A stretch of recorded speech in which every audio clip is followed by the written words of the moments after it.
São 20 horas. Olá a todos. Estamos em aventura e hoje é 28 de janeiro de 2026. A live de hoje, retirando Satanás da sala. Ui, que medo, né? Podia ser colocado o seguinte, modulando os demônios interiores, né? Os nossos demônios internos, né? Mas o título é Retirando Satanás da sala. Qual é a ideia? Qual a ideia? É assim. Às vezes eu entro numa sala e algo fica pesado. Não é a sala, não é o ambiente, não são as pessoas. Sou eu, mas não é exatamente eu. Alguma coisa está pesada. Notou? Esse é o problema, é essa situação, é isso que nós vamos conversar hoje. Então, essa live de hoje, que é retirando o Satanás da sala, a ideia dela é especificamente quando você entra num ponto que não tem retorno, calma aí, vamos lá, vamos pensar e vamos buscar retorno. Então, a ideia é como que nós vamos tirar, como que nós vamos mudar essa sensação. Cheguei no lugar, deu um ranço, deu um ruim. Não é o lugar, não são as pessoas do lugar. Sou eu, mas não é bem um eu, é uma coisa diferente. E nós vamos agora interpretar um pouquinho mais isso.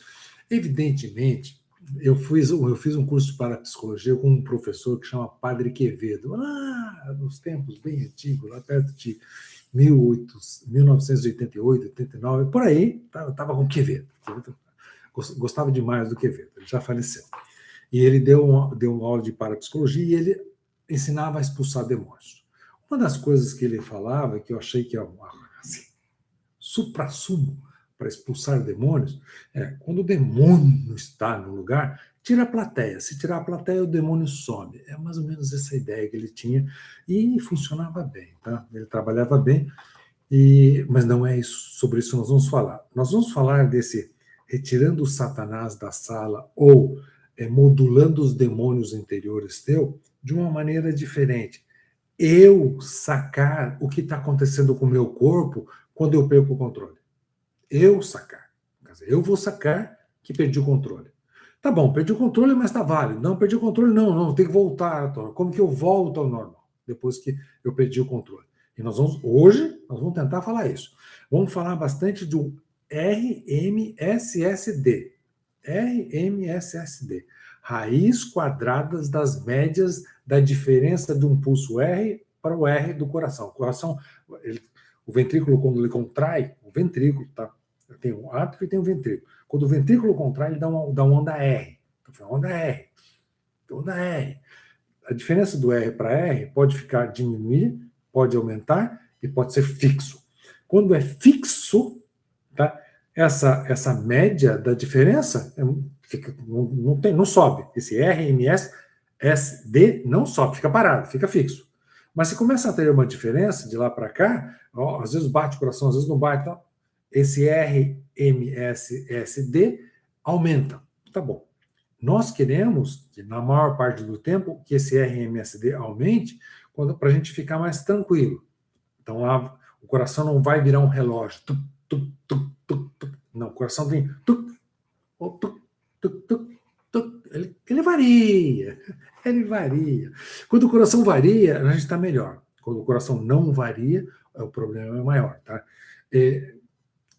E não é bem assim. É isso que nós vamos tentar falar hoje, tá? Não é bem assim também, porque tem hora que o coração não vai variar, que você precise que não varie. Ele vai virar um marca-passo. Principalmente se ele vai aumentando a frequência. Ele precisa desse marca-passo, tá? O eu tensional, às vezes, ele é sequestrado por ideologias e por crenças. Ele trava. Ele trava no lugar errado. Então, quando nós falamos dessas metáforas de demônios interiores e Satanás, nós estamos falando justamente dessa trava, que te trava. Mas você, não eram os outros. É em mim, é em você. Então, nós vamos tentar ver se a gente consegue quebrar essa trava, esse eu tensional. É mais ou menos assim. Quando você entra num processo de uma ideologia, quando você entra pensando, quando você trava no momento. Teve uma vez que eu fui até falar com um rapaz, ele queria fazer um tipo de uma terapia e tal, e eu falei para ele, tá bom, O que você é, o que você quer mudar. Ó, eu sou isso, é isso que eu sou, é isso que eu quero ser. Calma aí, isso é fixo. Isso está travado. Não precisa mais terapia. Você é isso e você quer ser isso, você está colhendo o que você é. Se você fizer a mesma coisa e pensar do mesmo jeito, você vai colher os mesmos resultados. É básico. Então, se eu quero ser isso, eu sou isso, quero ser isso, você não precisa de terapia. Para que terapia? Né? Para que terapia? Então, realmente, a terapia é para você flexibilizar crenças. Eu tenho uma especialidade, de verdade, eu tenho especialidade em coisas políticas, em coisas religiosas, em coisas de consciência humana, neurocientífica. Tá? Essas três coisas eu gosto de flexibilizar as três bases. A política, como que eu movo e deixo a pessoa mais flexível. As religiosidades, como que eu posso ajudar as pessoas a ficar mais flexíveis na religiosidade delas ou comparado com outras. E na parte de consciência, como essa consciência desse indivíduo pode ser mais flexível. Eu sempre vou abordar essas três áreas específicas. Mas agora nós estamos falando desse ranzinza, desse eu, desse ser maligno que você se torna quando se trava. E não é quando se trava, porque às vezes o travar é para um fazer. É quando se trava e não consegue sair. Travou, travou, travou, travou. É mais difícil. E nós vamos tentar sair isso, tá? Tentar sair hoje disso, dessa coisa. O eu tensional sequestrado. O que é um eu tensional? Você tem um monte de eu. Você tem uma legião de eus dentro de você. É uma legião de eus. Você sempre acha que é o mesmo, porque ele recruta o mesmo lugar no teu cérebro, você sempre vai achar que é a mesma pessoa. Mas você é uma coisa antes do almoço, você é uma outra coisa no almoço, você é outra coisa depois do almoço, você é antes de dormir, você está com sono quando você acorda, você é diferente várias vezes ao dia. É diferente quando você está jogando bola, é diferente quando você está caminhando, é diferente quando você está deitado. É diferente. Teus eus tensionais mudam. E mais, quando você era bebê, você tinha uma tensão que era sede e dor. São duas tensões. E tinha outras tensões. E essas tensões faz você mudar o corpinho e chorar, se expressar. E essa tensão vai ligar todas as percepções que você está entrando pelos ouvidos, pelo nariz, ouvido, pelos olhos, todas essas visões que você está tendo, entra no cérebro e vai fazendo com que os neurônios liguem, tenta ligar todas essas coisas juntos. Daí que vem o eu tensional. Todas as tensões que você tem na vida, quando você tinha 1 aninho, 2 aninhos, 3 aninhos, 4 aninhos, mas dentro de 1 aninho, de manhã, à tarde, cada eu tensional, ele tentava juntar todas as informações que ele tinha em volta dele. Visão, auditiva, tato, coração, tudo. E vira um eu tensional. Complexo. É o eu tensional, né? Multiformes, é complexo, é um eu tensional. E esse eu tensional, quando é sequestrado por ideologia, algumas crenças e narrativas muito rígidas, muito travadas, o que esse eu faz? Ele ocupa o corpo, ele trava no corpo. E agora o segredo da live de hoje, ele fixa a respiração. Ele empobrece a variabilidade da frequência cardíaca. Esse RMSSD, tá? Ele vai empobrecer, ele deixa pequeno, não varia tanto. Ele silencia o sentir. Você não sente mais, você vira uma máquina. Uma máquina mortífera. Se não é para os outros, é para você mesmo. E aí entra o problema. Tá bom. Crenças, narrativas rígidas e ideologias. Vamos abordar um pouquinho isso, porque essas crenças, narrativas, fé cega, principalmente, a ideologia e tal, travou, ocupou o corpo e fixa na respiração. Nós vamos parar muito na respiração, tá? Então, mas agora nós vamos tentar ver o seguinte, tá bom, e como que vem a crença? Para que serve a crença? Para que serve a fé? Para que servem as narrativas e ideologias? Então, isso vem de uma coisa que eu falei para vocês, e gosto muito de ressaltar isso, porque é muito importante ressaltar isso. Yanhami. Yanhami vem de um povo original, que eles falam assim, para você caçar determinado animal, você tem que imitar esse animal. Tá bom, mas o Yanhami estendido É uma interpretação que eu tenho, que o bebê começa a imitar seus pais, imitar quem está à volta dele, imitar caminhar, imitar falar, imitar. Ao imitar, vai seguir alguns processos lógicos de repetir as coisas, imitar as coisas, vai ter alguns costumes, vai ter alguns hábitos. Depois desses hábitos, imitando, vai ter algumas crenças. Olha, acredita assim que é mais fácil imitar, é mais fácil fazer. Se você acreditar desse jeito, faz melhor. E depois você já não questiona mais se precisa acreditar ou não, você já acredita de vez para um fazer melhor. E isso é fé. Tá bom. Mas depois da fé você pode virar um grande especialista em como que você pode aprimorar essa fé, ajustar melhor o toque no violino, ou no piano, o andar, o caminhar, o correr, porque você caminha porque você tem fé. Porque se a fé acabar, você não caminha mais. Entende? A fé é para o fazer, a crença é para o fazer, as ideologias também é para um fazer. Então, quem nós temos? Ideologias, crenças e as narrativas muitas vezes é para um fazer. E qual é o problema, Jaso? Quando que o demônio aparece? Quando a crença vira ser. Você é a crença. E ela não é mais para fazer, é para ser. Fixou a respiração, travou você. Não pode mudar. Travou. E aí é complicado demais. E aí nós vamos parar hoje bastante tempo, vamos ir e voltar e voltar. Aqui eu vou começar na respiração, tá? Agora. Vamos falar da respiração. Então, a crença que era para você acreditar para fazer, a crença virou coisa de ser. Eu sou brasileiro, eu sou cristão, eu sou ateu, eu sou não sei o quê, eu sou justo, eu sou a crença, eu sou minha fé, eu sou. Você é um demônio, simplesmente porque está travado em cima de uma respiração fixa. Você usa a crença para ficar bem, você usa a tua cultura, você usa a tua fé para fazer, para gerar o bem-estar. Não é para ser. E quando se perde, você está criando um membro, uma coisa muito forte. E nós vamos agora configurar esse demônio, esses demônios internos, esse Satanás, que a turma fala, não é o Satanás no sentido que a turma fala, mas porque eu estou falando só internamente. Então, nós vamos ver isso dentro de você, como ele configura. Como que eu entrei numa sala, senti um pouquinho mal, mas a sala está boa, as pessoas estão legais, está tudo bem, e eu estou na sala, me senti mal, e sinto um eu que, cara, não é eu não controlo esse eu. Espanei, né? Já espanei. Às vezes, quando ocorre isso, eu olho para minha companheira, para a Ivana, e falo assim, vamos embora, né? Vamos embora. Deu ruim, vamos embora. E uma saída boa, vamos embora. Mas porque, de repente, travou. Às vezes, para eu sair desse travamento, veja só, tem que sair, se eu vou embora de uma sala que está ocorrendo isso, você tem que sair com inocência, não com ingenuidade.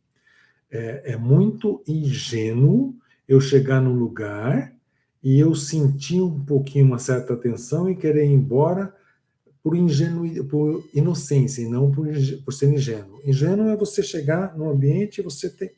A inocência é você chegar no ambiente e você sente tudo, você está sentindo, você tem uma variabilidade da frequência cardíaca e você sente todo o ambiente e sente todas as pessoas e algo te fala assim, cara, vai embora. Você pega e sai, vai e ainda sai despedindo, olha, dor de garganta, e sai, vai embora, tá tudo certo. E a outra coisa é você olhar uma pessoa ou porque você não gosta, porque alguma coisa que você tem de ver, aqui eu não fico.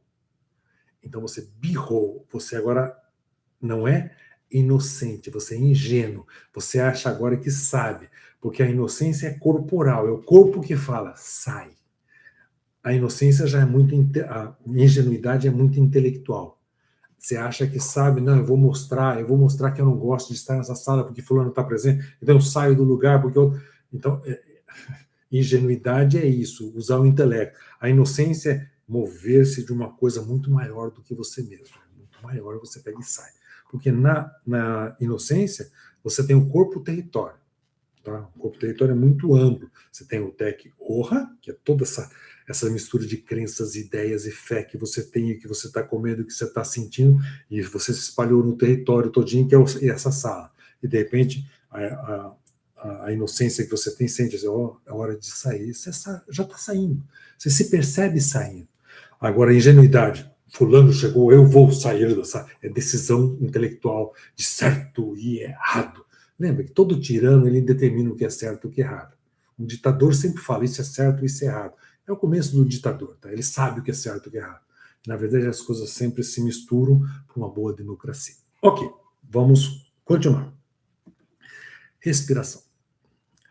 Quando o demônio chega em você, quando você entra no lugar, você está travado, esse lugar é ruim e não tem nada de ruim no lugar. Esse lugar é ruim e não tem nenhuma pessoa ruim no lugar. Esse lugar é ruim e você se sente com algo ruim que não é você mesmo.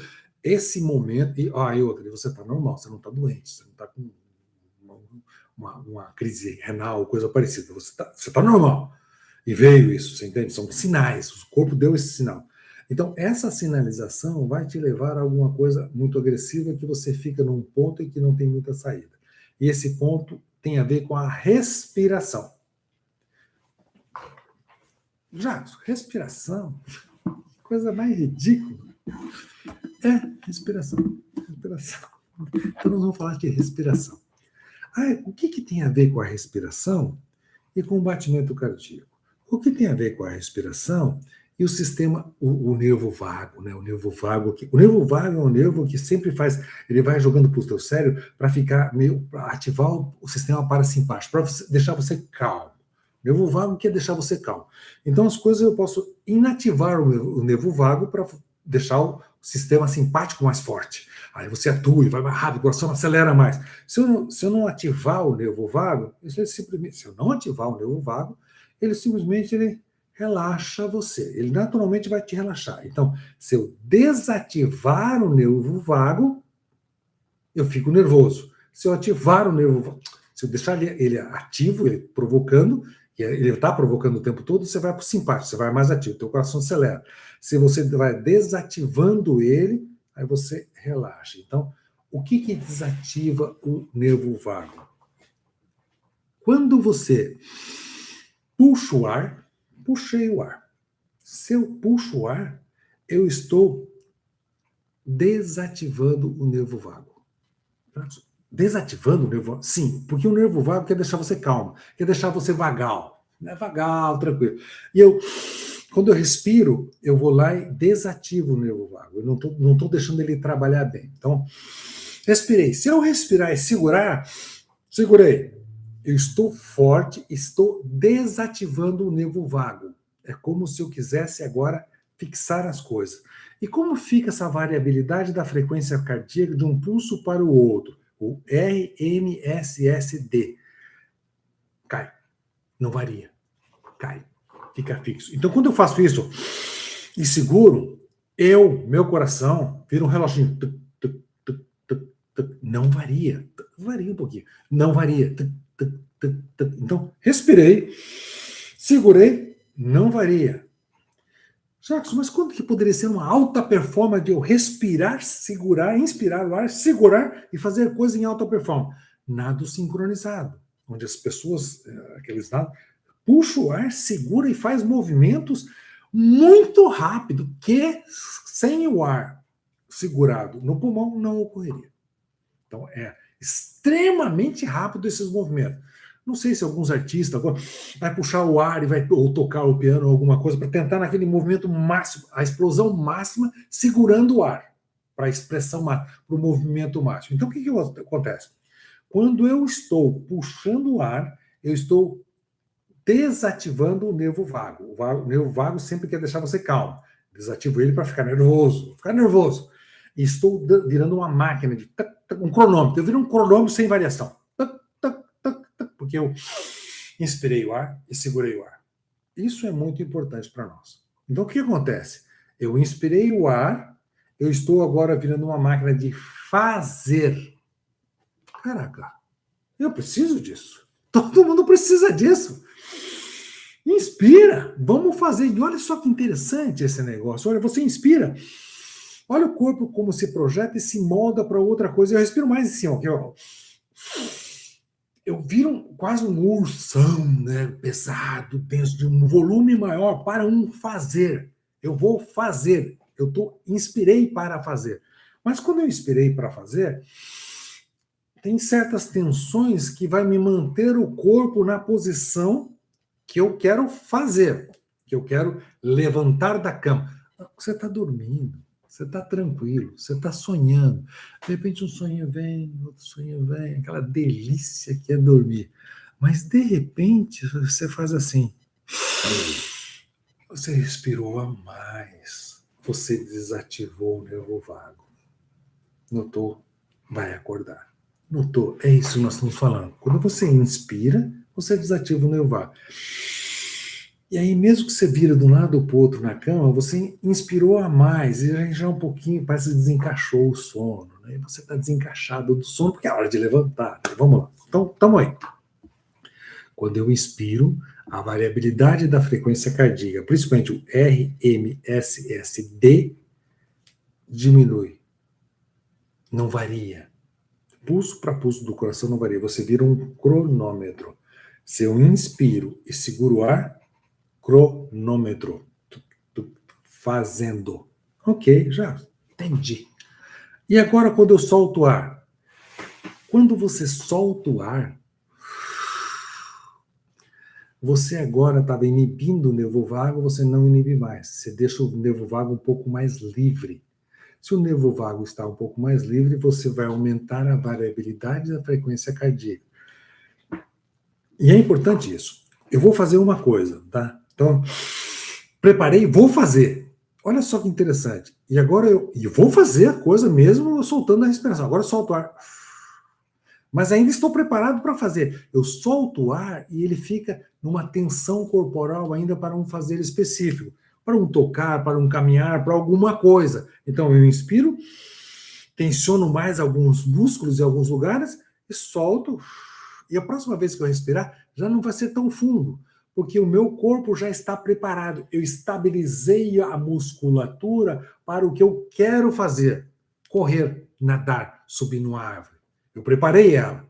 Então, quando eu saí agora e parei de fazer isso que eu estava fazendo, de repente eu tenho que respirar mais fundo do que eu preparei o corpo para fazer. Por exemplo, se eu preparei o corpo assim, ó, esse eu preparei, soltei o ar e ele ficou aqui, ó, tá vendo? E agora eu estou fazendo, estou fazendo. Parei de fazer o que era necessário fazer. Eu quero soltar o ombro. Eu não consigo, porque ele está travado. Eu tenho que respirar mais. E agora eu vou soltar esse ombro. Como? Soltando o ar. Mas, agora vem a ideia. Outra ideia, outra etapa. Você inspirou para um fazer, para você tensionar o corpo para um fazer. Você reteve o ar e até fez algumas coisas com o ar retido. E nesse momento, a tua variabilidade da frequência cardíaca diminuiu bastante. O teu RMSSD ficou quase fixo. O cronômetro não variou. Tá bom, ok. Aí o nervo vagal foi desabilitado. Ele estava, né, eu inibi o nervo vago, que é o deixar você vagal, deixar você tranquilo. Está inibido. Você tá por fazer agora. Inspirou, segurou, é fazer. Tá bom. Mas agora acontece o seguinte: eu já fiz, eu já soltei o ar, eu já inspirei menos da próxima vez, não foi tanto, e eu já fiz as coisas. Eu quero relaxar. Mas, e agora? Agora eu estou com atenção mesmo. Então, e agora eu quero relaxar isso. Como que eu vou relaxar isso? Uma coisa. Quando você solta o ar, tem duas maneiras de soltar o ar. Você pode soltar o ar muito rápido, impulso, isso alivia, tá? Ou você pode soltar o ar lentamente. Isso destensiona. Opa, calma aí. Boa.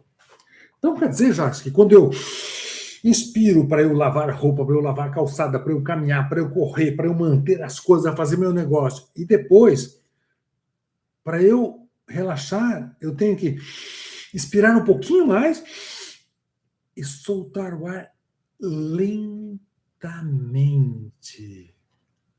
como se estivesse derretendo.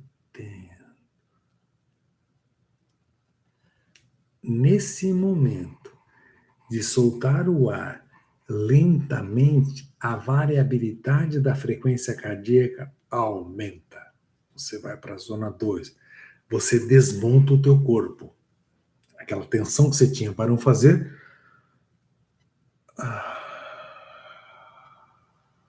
lentamente desfaz. Até me estralou um pouquinho. Nem precisava fazer. Relaxou. Tranquilo. Soltou-a. Desfez quem ia fazer algo. Tá bom, mas se aquele cara que ia fazer é em cima de uma ideia, de uma narrativa, de uma ideologia, de uma posição política, religiosa, ou de consciência, ou sei lá o quê, ele vai travar, ela vai travar num ponto e não vai relaxar mais, porque é um absurdo, alguém na sala pode estar contrário do que eu penso. E o músculo vai ficar travado na sala, o demônio ficará na sala o tempo inteiro, porque não há uma liberação de ar lenta para desfazer a postura corporal. Então tá bom. Quando eu inspiro, eu inibo o nervo vagal e deixo o cérebro ativado para não fazer. Quando eu expiro lentamente, eu deixo o nervo vagal trabalhar e a variabilidade da frequência cardíaca aumenta. Mas calma aí, Larson. Eu inspirei para fazer alguma coisa, eu precisava fazer, camarada. Ah, então a respiração é assim. Segura. Segura. Segura. E aqui você está colocando, e eu tenho a mesma postura que faço as minhas coisas. Seguro. Olha, solto o ar e soltei rápido o ar. Quando eu vou solto o ar rápido, tem uma tensão de alívio. Estou fazendo uma força tal. Eu mas soltei rápido. Na hora de soltar o ar, tem uma variabilidade da frequência. Ainda aumenta um pouquinho. O nervo vago é um pouco desativado, mas por pouco tempo. E você já puxou de novo. Você já virou um reloginho de novo. Porque agora você está no batente, na pancada, no vamos ver, vamos fazer. Mas você está controlando a tua respiração para esse fazer. E mais, nesse momento você pode buscar uma ideologia, uma narrativa, uma crença ou uma fé para manter esse fazer, porque você vai fazer durante 2, 3 horas, 4 horas. É muito tempo, né? A gente tem que dar uma folga, senão o corpo também padece. E a folga normalmente é se soltar lentamente. Mas você notou? Agora, e quando você entrou numa sala, você sentiu que o ambiente estava ruim, você sentiu que estava ruim, mas não tinha nada ruim no ambiente. Você sentiu algo ruim em pessoas, mas você não viu nada de ruim nas pessoas. E você sentiu o eu ruim, mas você não sabe o que é. A tua respiração será como? E se você ficar possesso, é assim, ó.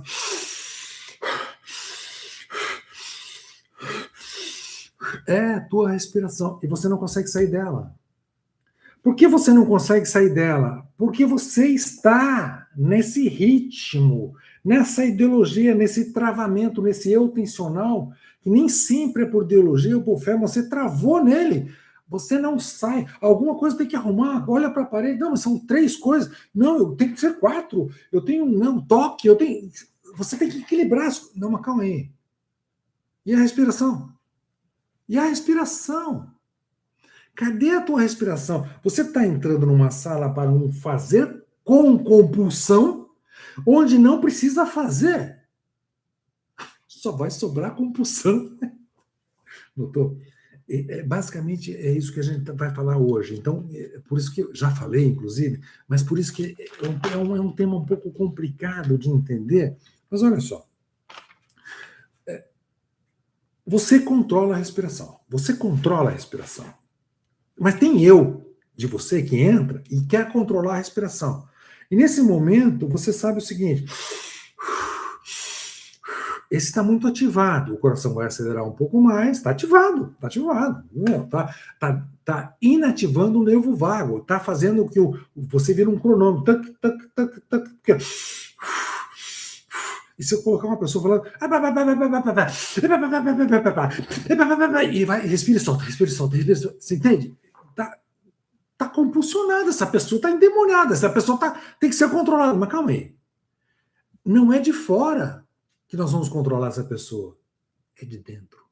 É ela que precisa ter o controle. Mas ela não sabe, não sabia. Porque agora quando você respira, você tensionou. Já estava tensionado. Respira em cima. E agora, segura. Segura. Solta. Devagar. Lentamente. Solta.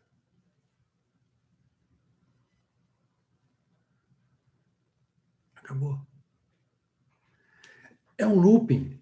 Você fica travado num looping. E esse looping é o Satanás na sala. É um demônio interno teu que vai travar. Pode travar numa rixa, pode travar num bico que você tem, num preconceito que você tem. Então o que você vai ter que fazer? Respirar fundo, soltar o ar. E se você estiver respirando bem, e você vai ter uma essência máxima, quando você soltar todo o ar, lentamente, e segurar com o pulmão vazio. E volta a ser o todo. E sente a harmonia no ambiente, nas coisas, nas pequenas coisas. O mundo passa a ser um pouco melhor, mais compreensível e mais flexível. Precisamos de flexibilidade para viver melhor. Pessoal, é isso que eu queria deixar com vocês essa quarta-feira. Até a próxima quarta-feira.